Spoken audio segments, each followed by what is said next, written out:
Así los emperadores Flavios y los antoninos, consecuentes con esta política progresiva de la extensión de la química romana, persistieron en este mecanismo integrador. Hacia la mitad de finales del siglo II después de Cristo, más de la mitad de la composición social y jurídica de los senadores era de origen provincial. Citando, por ejemplo, algunos trabajos ya de algunos años de Hammond y de Salmeni, por ejemplo, senadores originarios de provincias, sean estas occidentales u orientales, pasaron del 17% del total, recordemos que los senadores más o menos eran alrededor de 600, en la época de Vespasiano, a 23% con Domiciano, a 34% con Trajano, a 44% con Adriano, para permanecer más o menos estable con Antonino Pío y Marco Aurelio, llegando finalmente al 57% del total de los senadores con Septimio Severo y Caracalla, más del 50%. Como hemos señalado, era condición sine qua non para la élite local adquirir la ciudadanía romana para su acceso a los grupos dirigentes del orden de puestos senatoriales.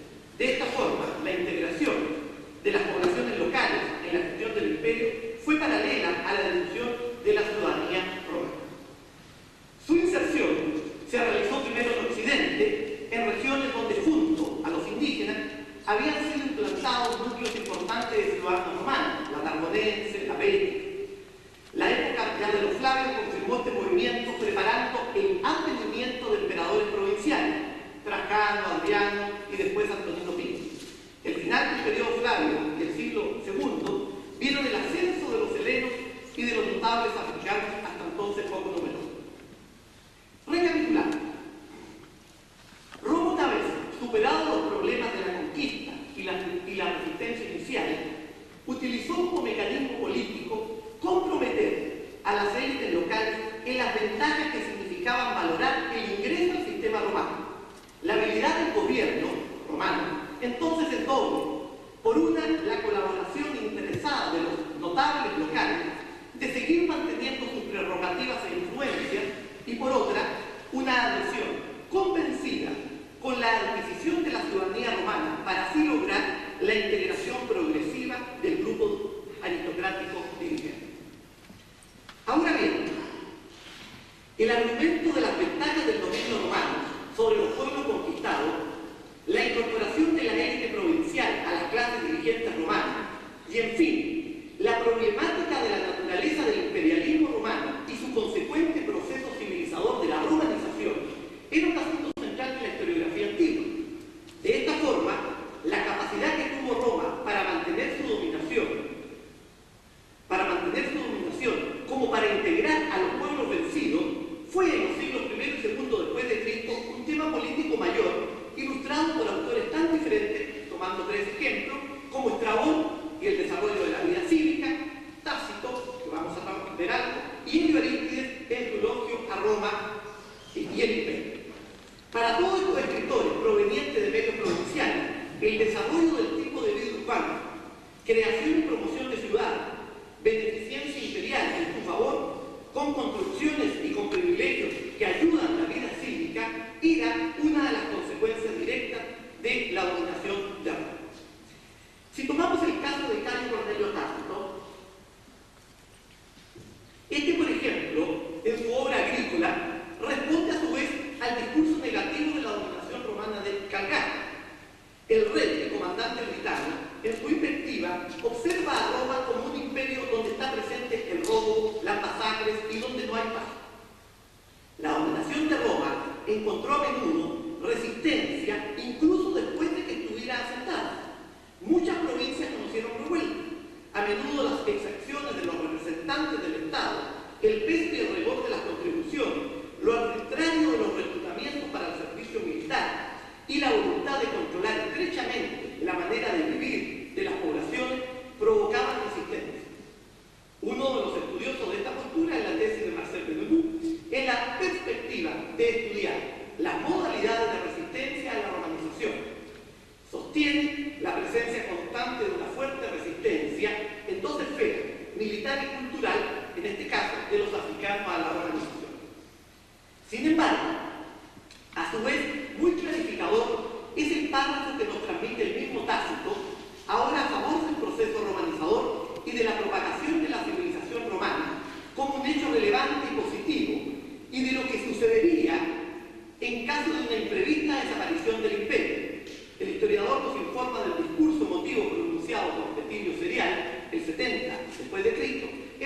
Trevi frente a los soldados y lugareños acerca del valor y de las ventajas de estar sometido al dominio romano y de su supuesta desaparición. Para Tácito, el modo de proceder de Roma es una necesidad vital para el imperio. La difusión y la imposición del propio modelo de vida, que a lo largo garantiza una existencia mayor y una salud moral a las poblaciones La difusión y la imposición del propio modelo de vida, que a lo largo garantiza una existencia mayor y una salud moral a las poblaciones bárbaras de Occidente. El fenómeno pacificador del imperio, a partir de Augusto, está en estrecha relación con el proceso gradual y civilizador de la romana. Los diversos pueblos que conforman el orbe romano, bajo el dominio de Roma, encontraron unas condiciones de paz generalizada, una estabilidad gubernativa y política, un cierto incremento de la población, un desarrollo de la actividad económica comercial, una ampliación y consolidación de la vida urbana y una difusión de la cultura y lengua latina. Así, la obra civilizadora y política de Roma la exalta Elio Aristóteles, con el uso particular por la concesión de la ciudadanía, una ciudadanía maravillosa y generosa, que no existía en precedencia en la historia de la humanidad. La extensión gradual y consciente de esta va en paralelo con el desarrollo de la romanización, y es un hecho indesmentible que en pocos decenios después de la conquista, la idea de pertenencia a Roma era más fuerte y difusa que pertenecer a la realidad preexistente. Roma fue conformando una cohesión social interna y una asimilación, primero ante la aristocracia provincial y después con el resto de la población libre. Logró un proceso de cierta homologación y homogenización, eliminando la identidad local al subordinarlo a una identidad superior por vía de la concesión de la ciudad. En síntesis de este primer punto de la integración de lo notable local en la ciudadanía romana. Roma sirvió de fuerza magnética y espejo en la imitación y emulación de las formas de vida por los miembros del imperio, particularmente las élites provinciales y sectores dirigentes, sin desconocer a las masas municipales. La unidad imperial fue fruto del gradual avance de la románica en dos sentidos convergentes: centrípeto, la atracción de Roma, y centrífugo, cómo Roma expande e irradia su cultura. Elio Arístides, en el 143 después de Cristo, nos señala, comillas, habéis hecho que la palabra romana pertenezca no a una ciudad, sino que sea el nombre de una especie de raza común. Cierra comillas. Por otra parte, las fuentes reafirman este proceso civilizador e integrador de la romana. La famosa aseveración de Modestino, en el siglo III después de Cristo, Roma communis nostra patria es, refleja este clima romanizador, integrador y ecuménico, donde el imperio es visto como un todo aunado. La fuerza magnética de Roma, en la época de los Antoninos y Severos, creó la impronta y el sustento de un orden romano integrado y pacificado. La integración de las élites locales en la clase dirigente romana fue sin duda uno de los hechos y procesos recurrentes de la política exterior romana, estableciendo vínculos amistosos con soberanos locales y desarrollando facciones a favor de la presencia romana en el interior de cada ciudad. Esto significaba el apoyo de la aristocracia local, quienes encontraban en Roma el modelo de cautelar y garantizar los privilegios del orden social, económico y político que habían adquirido con antelación en los centros indígenas. Con anterioridad a la promulgación de la Constitución Antoniniana de Trinitate de Caracalla en el 212 después de Cristo, como ya observamos, los estratos altos de los provinciales entraron a formar parte del gobierno romano, de la magistratura, del Senado o proseguían la carrera clásica. Así, esta gradual integración es tal vez la gran diferencia de Roma respecto a todos los otros imperios de la antigüedad y también posteriores. Esta idea ha sido sostenida y profundizada por José, por Sani, por Bruni, por Cherry-White, por Gaba, por Laski, por Desideri y ahora último por Greg Wood, entre otros. En el fondo, el verdadero secreto de la continuidad y permanencia del imperio romano consistió en la capacidad de romanizar a las clases dirigentes indígenas, es decir, hacerlas partícipes del mundo de los beneficios y de la pax romana. Roma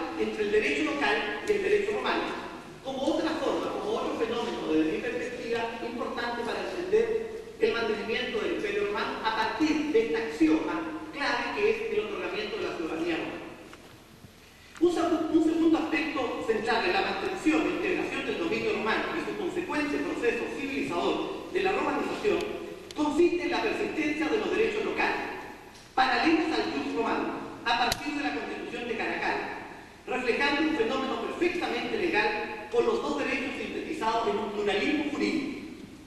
Uno de los aspectos claves es clarificar si los nomoi locales, o sea, los derechos locales o provinciales, habrían opuesto una feroz resistencia al romano, único derecho oficial y obligatorio para todos los ciudadanos del imperio, con posterioridad obviamente al edicto de Caracal, por cuanto algunos sostienen que persisten los derechos locales después de la Constitución, reflejando un fenómeno perfectamente legal, pues está en presencia de un complejo de costumbres locales admitidas de hecho por la autoridad romana.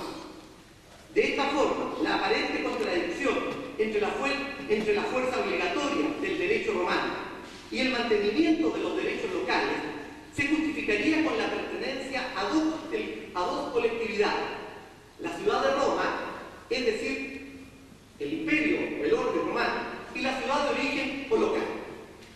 Uno de los estudiosos más representativos de esta postura es Francesco de Martino, quien sostiene que las dos ciudadanías, la romana y la local, coexisten a partir de la época de Augusto e incluso con la disposición imperial del 212 después de Cristo.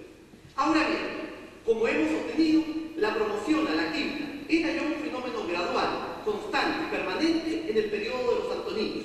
Por lo mismo, los cives romanos, por nacimiento o por naturalización, se encontraban en todos los sectores del imperio con antelación al edicto de Caracal. Quiero tomar solamente dos ejemplos para ver esta convergencia, dos ejemplos histórico-jurídicos para ver la convergencia entre lo que es el derecho romano paralelo al derecho local. La famosa tabla banacitana, que es un gran descubrimiento bibliográfico encontrado en la cercanía del foro de Banasa, en Marruecos, a partir del año 1957, contiene una copia de 3 disposiciones imperiales emanadas entre los años 168 y 177 después de Cristo de los emperadores Marco Aurelio, con Lucio Vero y con Pombo, en la cual se concedía la ciudadanía a un tal Juliano, jefe de la tribu africana de los Segrenses, y algunos miembros de su familia, su mujer, hijos y otros. De algunos de los textos de la tabla se puede colegir que se otorgaba la actividad romana, comillas, sin que ellos, los miembros de la tribu, deban renunciar al derecho local, cierre comillas. También se consigna en ello, comillas, concedemos la ciudadanía romana salvaguardándose al derecho local, cierre comillas. En el fondo, la relevancia de hoy en día de las inscripciones de Banasa es triple. Por un lado, reconfirma la política constante de apertura y concesión de la ciudadanía romana. Por otro, es un excelente arquetipo como medida integradora y clasificadora en la Mauritania ingitana. Y además, tercero, esclarece el ingenuo problema de la relación y coexistencia entre el río romano y el derecho peregrino de una comunidad local. La tabla banacitana es un óptimo cuadro en el cual se refleja la pluralidad jurídica y un rico ejemplo en la historia de la romanización jurídica del Alto Imperio. La concesión del derecho romano de ciudadanía no modifica los vínculos del beneficiario con su comunidad de origen. De esta forma, el derecho local privado no era abolido y permanecía con vitalidad y utilidad en la medida en que los nuevos cives lo deseaban.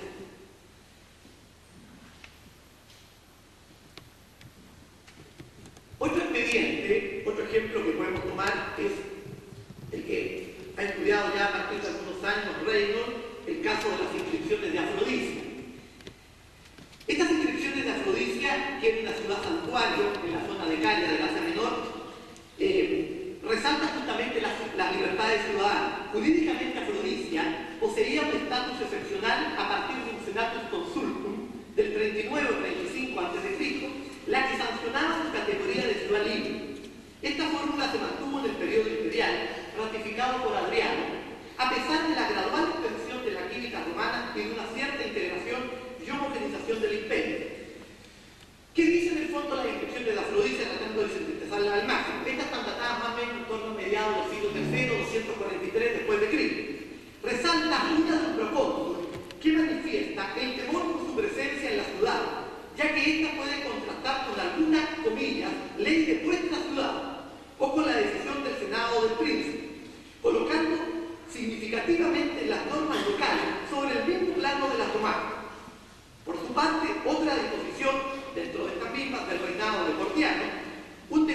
llamado por el cordón de Asia, manifestaba que los habitantes de la ciudad de Afrodisia debían obedecer sus propias leyes, pues, comillas, nadie podía dar órdenes a quienes gozan de un grado alto de libertad, cierre comillas.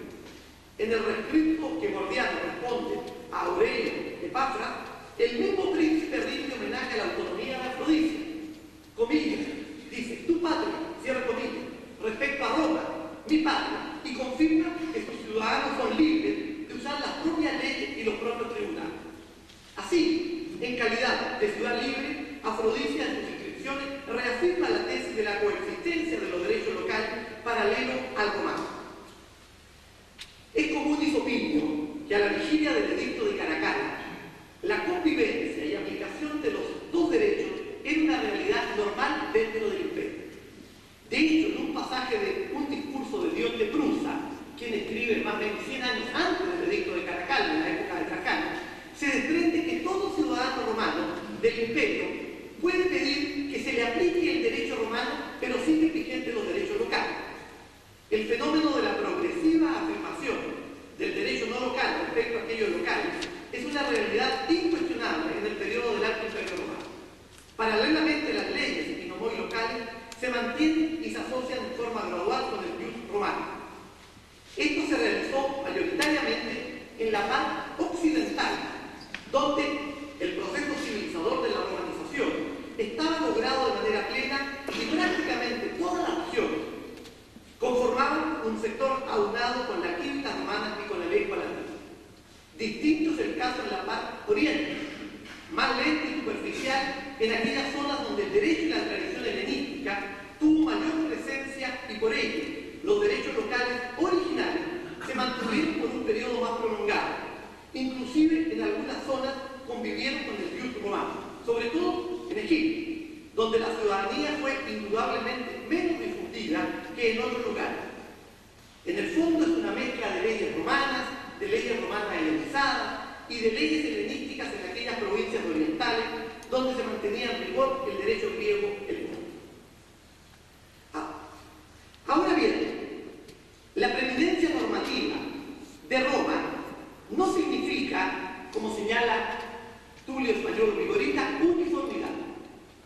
Con Trajano y Adriano se aprecia un pluralismo jurídico y además las normas de la ciudad continúan interesando a los juristas después de Caracalla. Es por ello relevante reiterar que en ciertos sectores del imperio los derechos locales o indígenas mantuvieron su valor siempre y cuando no violasen las normas no derogables del derecho romano, técnicamente más elaborado y superior.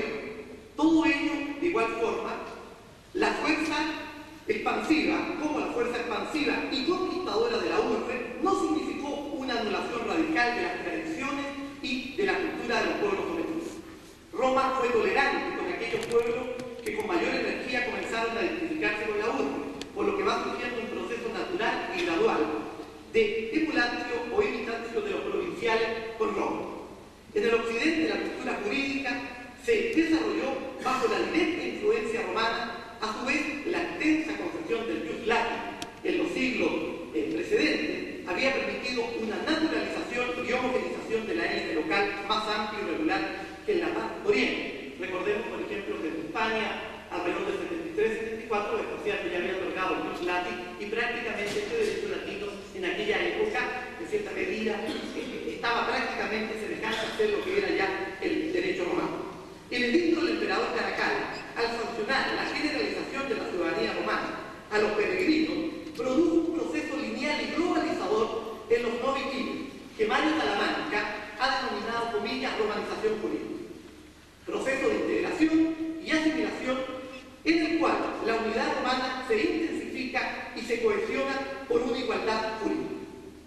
A lo largo del siglo II y en las primeras décadas del siglo III después de Cristo, a través del proceso romanizador y homogenizador, el orden romano va constituyéndose y conformándose en un todo coherente, aunado e íntegro, y el derecho romano se universaliza. La extensión gradual de la clínica romana significó una especie de nacionalización del imperio, y Roma se constituyó en la urbe ideal para todos como símbolo de la unificación. Los juristas Calístrato y Modestino, ambos de la época de los severos, repiten en sus escritos una fórmula ya consolidada que viene de los discursos de Elio Oriti, Roma communis nostra patria est, reflejando la nueva realidad jurídica sancionada por la Constitución dominiana. Ella refleja un ambiente integrador y civilizador y de proyección universal del plus romano a todos los miembros del imperio. Por otra parte, el edicto de Caracalla no modificó las relaciones administrativas y sociales de los ciudadanos al mantenerse vigente el derecho local y consolidar por 3 siglos una política integrada. La clave de la problemática, creemos, no consiste en saber si los derechos locales fueron eclipsados por el monopolio del derecho romano o pudieron resistir paralelamente en un sistema de coexistencia igualitaria, sino en saber cómo tales derechos fueron incorporados en el orden jurídico del imperio a partir del siglo III después de Cristo. La dicotomía derecho romano y ordenamientos locales puede a su vez diferenciarse en 2 fases de evolución histórico-jurídica. Un primer momento entre los siglos I y II después de Cristo, donde las tradiciones, leyes y derechos locales sobrevivieron en la práctica en cuanto a costumbres peregrinas paralelas con el derecho romano. En una segunda etapa posterior, o a partir del 212, con la generalización de la química, se modificó tal situación por conformar Roma y el imperio una patria común, con un espíritu aunador e integrador. No obstante, la existencia y aplicación de un derecho romano general y superior no impedía en diversas zonas del imperio, especialmente en el oriente, la sobrevivencia de los derechos locales y, en consecuencia, una cierta pluralidad jurídica controlada, como lo llamaba el español vigorista, a través de una vigencia coetánea en las 2 disposiciones jurídicas.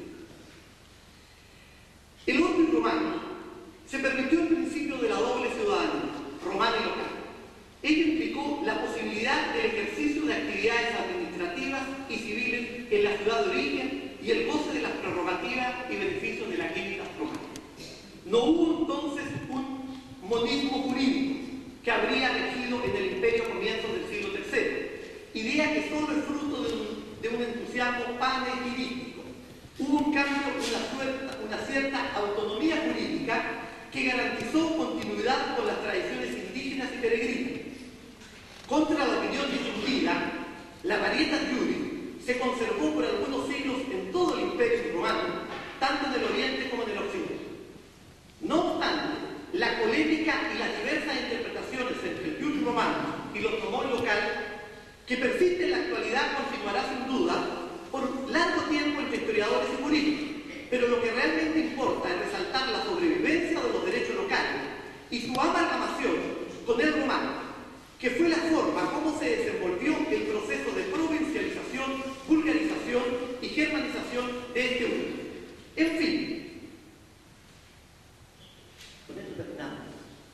En fin, el argumento de la ciudadanía romana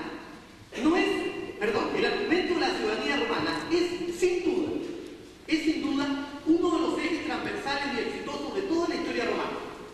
Y es al mismo tiempo el proceso que diferencia el imperio romano con los otros imperios europeos y mundiales en la convicción y en la disponibilidad romana de transformar los súbditos en ciudadanos, otorgándole gradualmente a todos, o casi todos, la posibilidad de sentirse copartícipes del funcionamiento de la estructura del imperio. O sea, la idea constante de convertir los enemigos vencidos en ciudadanos del mundo romano. Es un rasgo prácticamente desconocido de todos los demás imperiales. La experiencia de Roma, al cohesionar e integrar socialmente y unificar políticamente el mundo antiguo, constituye uno de sus más grandes logros, aportes y parámetros que proyectó y reflejó en el mundo occidental moderno. He ahí el peso de Roma. Gracias.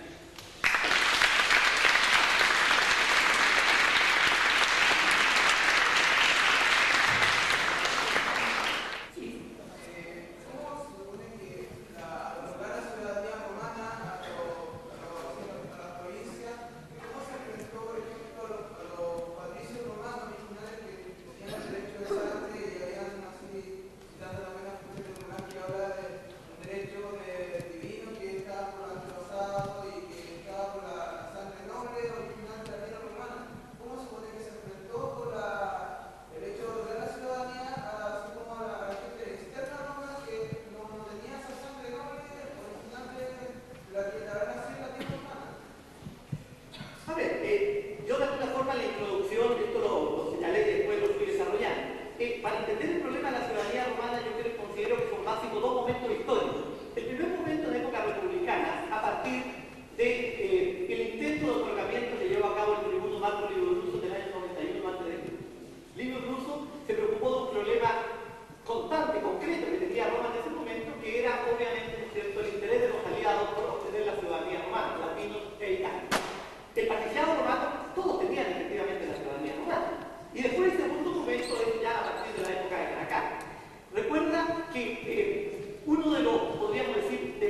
Esto Roma, recuerda, lo utilizó como un mecanismo político, indudablemente. Lo utiliza como un mecanismo de control político. Lo importante es que este mecanismo de control político lo hizo de tal forma que logró en el fondo que los pueblos que Roma fue conquistando los fue transformando. Estos súbditos, entre comillas, finalmente los fue haciendo igual. O sea, los fue haciendo copartícipes del dominio romano, del poder romano. Y si tú lo analizas a lo largo de la historia universal, no encontramos en la historia del Occidente, habría que trabajar, no sé, el imperio chino, pero no encontramos en la historia del Occidente otros imperios que hayan aplicado en cierta medida esta política. Y este es un debate, en el fondo, es un tema que ha sido estudiado, no solamente recién, sino que ha sido estudiado a partir de la época, pensemos, de los imperialismos finales del siglo XIX. La historiografía europea se preocupaba un poco de comparar, por ejemplo, los imperialismos europeos de 1870, 1880, Alemania, Italia, Francia, Bélgica, en comparación con lo que fue el Imperio Romano 2000 años antes.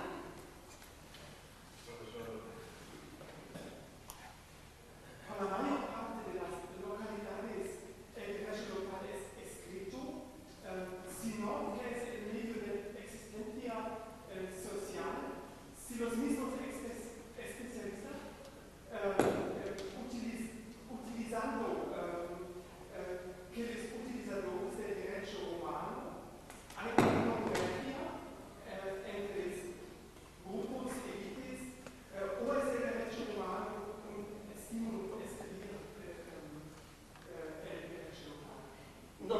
Normalmente, en las situaciones locales, el derecho local y el derecho, pensemos nosotros, romano privado, normalmente se utilizaba lo que era el derecho local, el derecho provincial, que normalmente estaba escrito, que estaban los documentos, que estaban conservados y que estaban en la inscripción.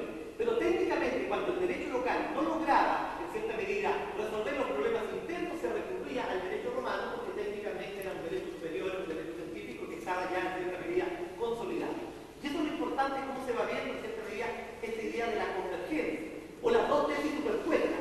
La famosa tesis de Francesco de Martini, que sostiene en el fondo los dos derechos, las dos ciudadanías, o la tesis única de Arancio Ruiz, que sostiene que solamente lo que existe es el derecho romano.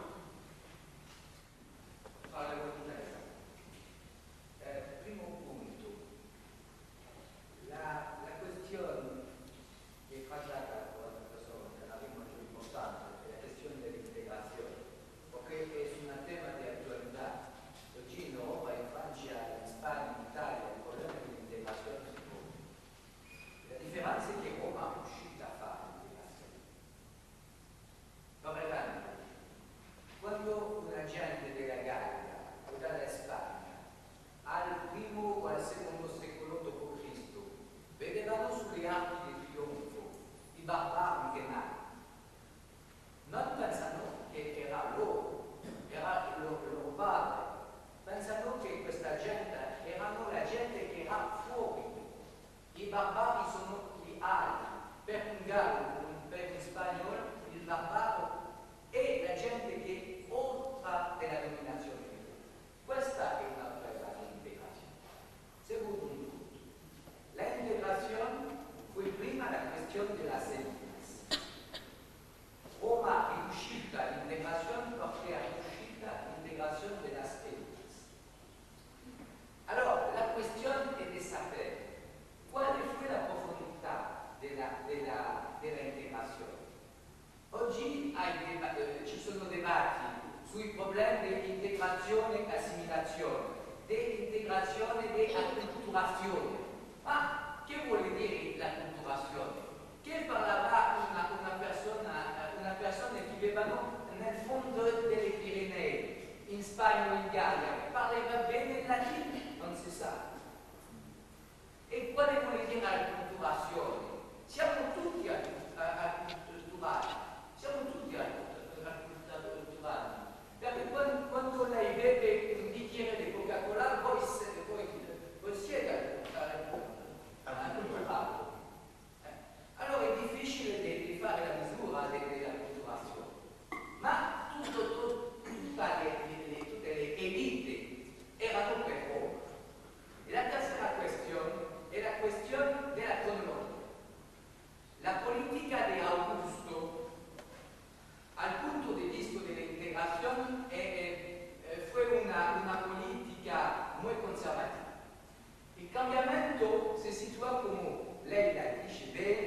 al momento del regno di Claudio, con la famosa bolla degli ori, perché si vede bene la differenza.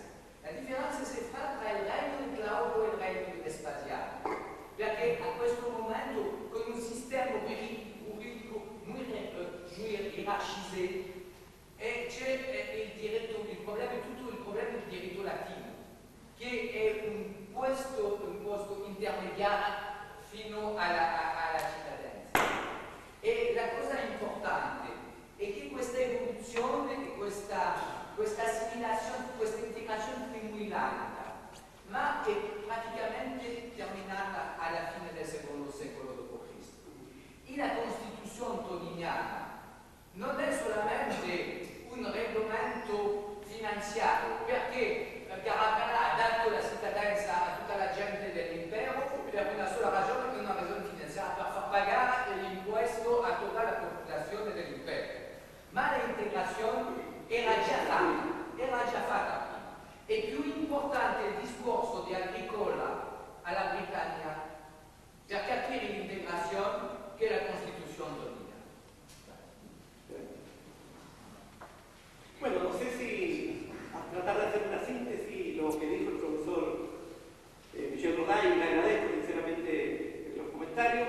En términos generales, él trató de señalar de que el proceso de integración que llevó a cabo y que lo hizo efectivamente Roma es un proceso actual, vigente. Pensemos el caso, esto lo estoy diciendo yo, no sé yo, pero pensemos el caso de la Unión Europea, cómo en este momento está tratando, ¿no es cierto?, de llevar a cabo un proceso de integración, que Roma logró llevar a cabo este proceso y que es un proceso vigente actual. En segunda instancia habló de la importancia de la romanización y de la importancia de la integración, primero de las élites locales, de la élite provincial, y qué grado de integración, por qué grado de integración se produjo esto.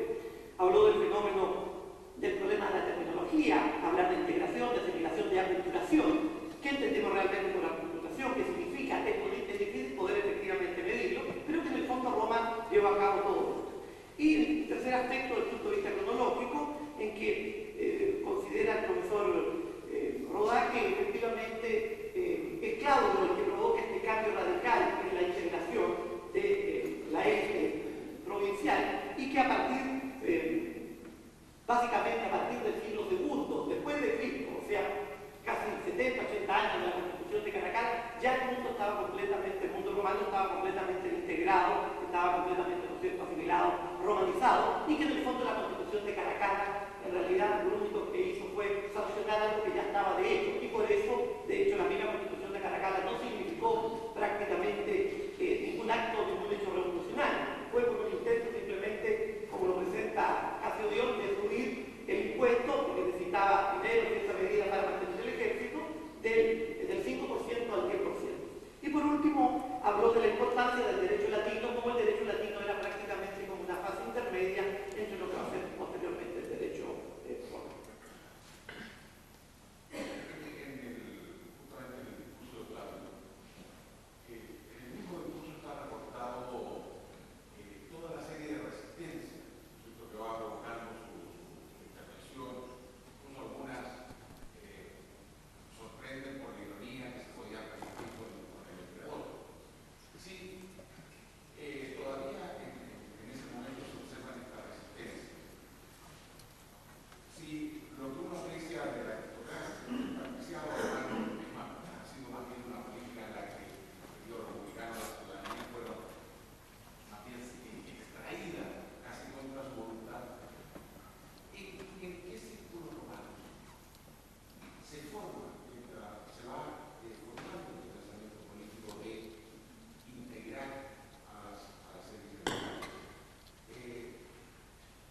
comienzan a percatarse de utilizar este mecanismo político de integrar efectivamente a la élite provincial.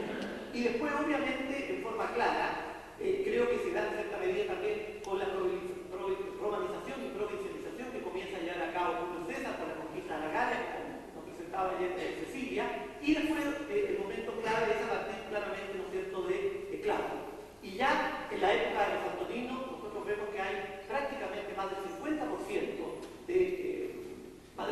de los senadores tienen este origen netamente provincial. Es un fenómeno, tú muy bien lo decías, y eso es verdad, hubo tal vez en la República una política como de restricción, de otorgar violentamente la ciudadanía romana. Por eso que estalló en el fondo la famosa guerra social. La guerra social, en el fondo, como a veces muchos alumnos pueden pensar, no es la guerra entre los patricios y los plebeyos. Jamás hubo guerra entre los patricios y los plebeyos. La guerra social es la guerra entre los latinos y los itálicos por obtener justamente este interés de la ciudadanía romana, porque para ellos era un problema latente en ese momento. Entonces, yo creo que es un problema que se va gestando claramente a partir del siglo II, antes de Cristo, y vemos también el caso, nosotros nos podemos hablar justamente de Aníbal. Vamos a ver que Aníbal, cuando va bajando, ¿no es cierto?, va descendiendo de Italia, después de Carta de Trasimenio y se refugia en el sur, en Capua, Aníbal piensa en ser, entre comillas, una especie como de salvador, de liberar a muchos latinos e itálicos que formaban parte en ese momento de la comunidad romana. Y no es así.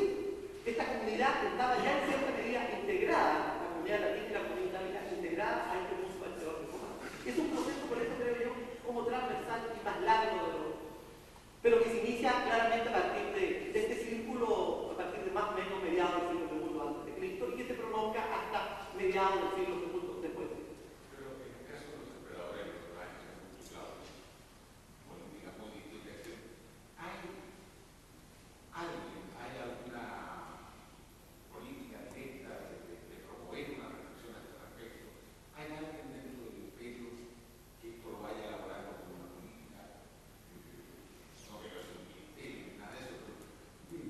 No, yo me atrevería a decir que el cambio, por eso digo, el cambio radical duro es el que hace Claudio.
Bien.